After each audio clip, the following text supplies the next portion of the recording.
Good morning, have A nice day. ഇന്ന് Sunday അല്ലേ? എനിക്കിന്ന് മുട്ടം പണിയുള്ളൊരു ദിവസമാണ് കേട്ടോ. ഞാൻ എന്തായി ചെയ്യുന്നതെന്നായിരിക്കും നിങ്ങൾ കരുതുന്നത്. നാളെ എനിക്ക് പ്ലാൻസിൻ്റെ ഓർഡറൊക്കെ അയച്ചു കൊടുക്കേണ്ട ദിവസമാണ്. അപ്പോൾ അതൊക്കെ എങ്ങനെയാണെന്നുള്ളത് കാണിച്ചു തരാവേ.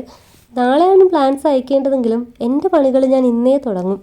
ഇതെല്ലാം ഞാൻ ഒറ്റയ്ക്കാണ് ചെയ്യുന്നത്. അതുകൊണ്ട് തന്നെ എനിക്ക് നല്ല ടൈം എടുക്കും കേട്ടോ. എനിക്ക് പരിചയമില്ലാത്തൊരു മേഖല കൂടിയാണിത്. അപ്പോൾ ഞാനീ ചെയ്യുന്നത് എന്താണെന്ന് വെച്ചാൽ, നമുക്ക് പ്ലാൻസ് അയച്ചു കൊടുക്കേണ്ട ബോക്സുകൾ റെഡിയാക്കുകയാണ് കേട്ടോ. നല്ല കട്ടിയുള്ള കാർഡ് ബോർഡിൽ ബോക്സുകൾ വെട്ടിയെടുത്ത് റെഡിയാക്കി വെക്കുകയാണ്. ഇല്ലെങ്കിൽ നാളെ ഈ ഒരു പണിയും കൂടി ഒരുമിച്ചാവുമ്പോൾ ഒരുപാട് ടൈം എടുക്കും. നാളത്തെ ലോഡിൽ നമ്മുടെ പ്ലാൻസ് കയറ്റി വിടാൻ പറ്റില്ല. എനിക്കാണെങ്കിൽ ഇന്ന് ഞാൻ പാക്ക് ചെയ്താൽ ഇന്നത്തെ ലോഡിൽ തന്നെ പോകണം. അതെനിക്ക് നിർബന്ധമുള്ള കേസാണ്. കാരണം നിങ്ങൾക്ക് പ്ലാൻസ് കിട്ടുമ്പോൾ കുറച്ചെങ്കിലും ഫ്രഷ് ആയിട്ടിരിക്കണ്ടേ. എന്തായാലും കുഞ്ഞൊരു വാട്ടം ഉണ്ടാവും. അപ്പോൾ എത്ര പെട്ടെന്ന് നിങ്ങളുടെ കൈ കിട്ടുന്നോ അത്രയും നല്ലതാണ് എന്ന് വിചാരിക്കുന്ന ഒരാളാണ് കേട്ടോ ഞാൻ.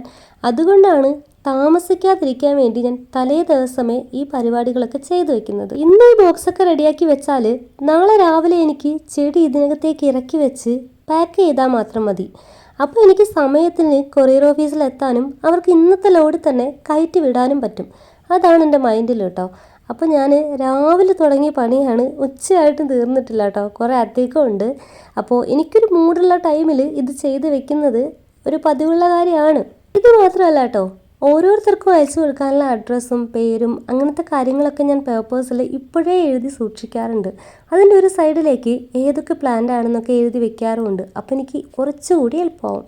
അപ്പോൾ ഞാൻ ഇതൊക്കെ ചെയ്യുന്ന സമയത്ത് പാത്തൂസും ഐദൂസും കൂടെ നല്ല കളിയിലാണ് കേട്ടോ. ഒരാൾ ഇവിടെ ഇരുന്ന് അവരുടെ കളി കാണുന്നുണ്ട്.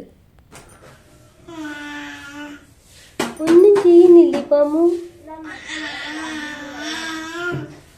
ഇച്ചിരി വെള്ളം തരൂ പാമു.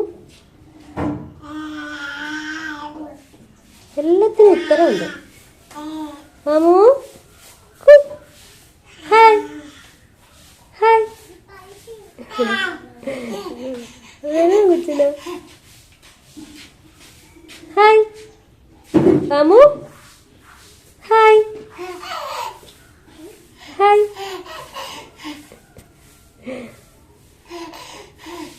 അയ്യടാ. ഇന്ന് അത്താഴം കഴിഞ്ഞ സമയത്തെ ഉമ്മ പറഞ്ഞതാണ് നമുക്കിന്ന് നമ്മുടെ റിലേറ്റീവ്സിൻ്റെ വീട്ടിലൊക്കെ ഒന്ന് പോകണമെന്ന്. അതായത് ദൂരെയുള്ളതൊന്നും അല്ല കേട്ടോ, നമുക്ക് നടന്നു പോകാൻ പറ്റുന്ന അത്ര ദൂരത്തിലാണ് ഉമ്മാടെയും ഉപ്പാടെയും സഹോദരങ്ങളും അടുത്ത ബന്ധുക്കളും ഒക്കെ. നമുക്കൊരു ആവശ്യം വരുമ്പോൾ, നമുക്കൊരാപത്ത് വരുമ്പോൾ, സന്തോഷം വരുമ്പോൾ എല്ലാവരും ഉണ്ട് കേട്ടോ നമ്മുടെ കൂടെ. ഏതൊരു ഘട്ടത്തിലും കൂടെ ആരെങ്കിലുമൊക്കെ ഉണ്ടാവുക എന്നുള്ളത് പടച്ചോൻ നമുക്ക് തരുന്ന ഏറ്റവും വലിയ അനുഗ്രഹമാണല്ലോ. ഈ ഒരു സന്ദർശനം ഇങ്ങോട്ടും അങ്ങോട്ടും വെറുതെ ഇരിക്കുമ്പോഴൊക്കെ ഉണ്ടാകാറുണ്ട് കേട്ടോ. ഒരു 5 മിനിറ്റ് നടക്കുന്നതിൻ്റെ കാര്യമുള്ളൂ. എന്നാൽ ഇന്ന് നമ്മൾ പോകുന്നത് വണ്ടിയിലാണേ. വാപ്പച്ചി അതുവഴി പോകുന്നത് കൊണ്ട് മാത്രം നമ്മൾ വണ്ടിയിൽ കയറിയതാണ്. അല്ലെങ്കിൽ നമ്മൾ നടന്നിറങ്ങുമായിരുന്നു. ഇപ്പോൾ നമ്മൾ പോണത് വാപ്പച്ചിയുടെ ഫാമിലിയിലേക്കാണ്, വാപ്പച്ചിയുടെ സഹോദരങ്ങളുടെ വീട്ടിലേക്കാണ് കേട്ടോ. എല്ലാവരും അടുത്തടുത്ത് തന്നെയാണ് താമസിക്കുന്നത്.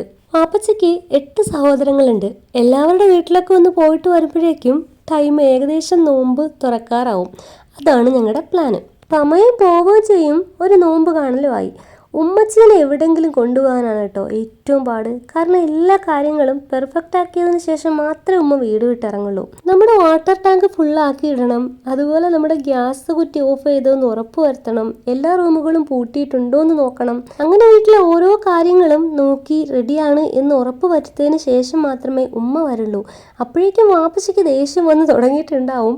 അത് പിന്നെ എല്ലാ ഉമ്മമാരും അങ്ങനെയാണല്ലോ. നമുക്കാണെങ്കിൽ എവിടെയെങ്കിലും പോവാമെന്ന് കേട്ടാൽ ചാടി വണ്ടി കയറിയിരിക്കാം. അവർക്ക് അങ്ങനെ പറ്റില്ലല്ലോ. അങ്ങനെ നമ്മൾ എത്തിയതുപോലെ തന്നെ നമ്മൾ തിരിച്ചും വീട്ടിലെത്തിയിട്ടോ. വീട്ടിലെത്തിയപ്പോൾ കുറച്ച് താമസിച്ചു പോയത് കൊണ്ട് തന്നെ പിന്നെ നോമ്പ് തുറക്കാനുള്ള തത്രപ്പാടിലാണ്. കുറച്ച് നടന്നൊക്കെ വന്നതുകൊണ്ട് എനിക്ക് നല്ല ക്ഷീണമായി കേട്ടോ. നമ്മുടെ ഒരു തണ്ണിമത്തനും നമ്മളെ ചതിച്ചു. ഇനിയിപ്പോൾ എന്താ ചെയ്യുക, ജ്യൂസ് ഉണ്ടാക്കുക തന്നെ. ഇത് ചീഞ്ഞു പോയതൊന്നും അല്ല കേട്ടോ, കുറച്ച് വിളഞ്ഞു പോയതിൻ്റെ പ്രശ്നമാണ്. ഒന്ന് വെടിച്ചിട്ടുണ്ട്, അതാണ് പ്രശ്നം.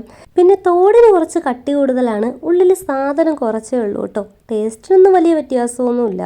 നമ്മുടെ കണ്ണൊന്ന് തെറ്റിയാൽ ചെക്കൻ ഇതൊക്കെ തന്നെയാണ് പണി. പിന്നെ നമ്മുടെ പാത്തൂസ് ഇന്നും അവൾക്ക് നോമ്പുള്ളത് കൊണ്ട് ഓടി നടന്നുള്ള അലങ്കാര പണികളിലൊക്കെയാണ് കേട്ടോ. ഫുൾ അറേഞ്ച്മെൻ്റ് ഒക്കെ അവളാണ്. അപ്പോൾ അതെല്ലാം സെറ്റാക്കി വെച്ചിട്ടുണ്ട് അരമണിക്കൂർ മുന്നേ. അപ്പോൾ ഇന്നത്തെ വിശേഷങ്ങൾ ഇതൊക്കെ തന്നെയാണ് കേട്ടോ. നിങ്ങളുടെ നോമ്പ് വിശേഷങ്ങളൊക്കെ കമൻറ്റിലൂടെ അറിയിക്കൂ. അപ്പോൾ നെക്സ്റ്റ് ഒരു വീഡിയോയിൽ കാണുന്നത് വരെ ബൈ ബൈ.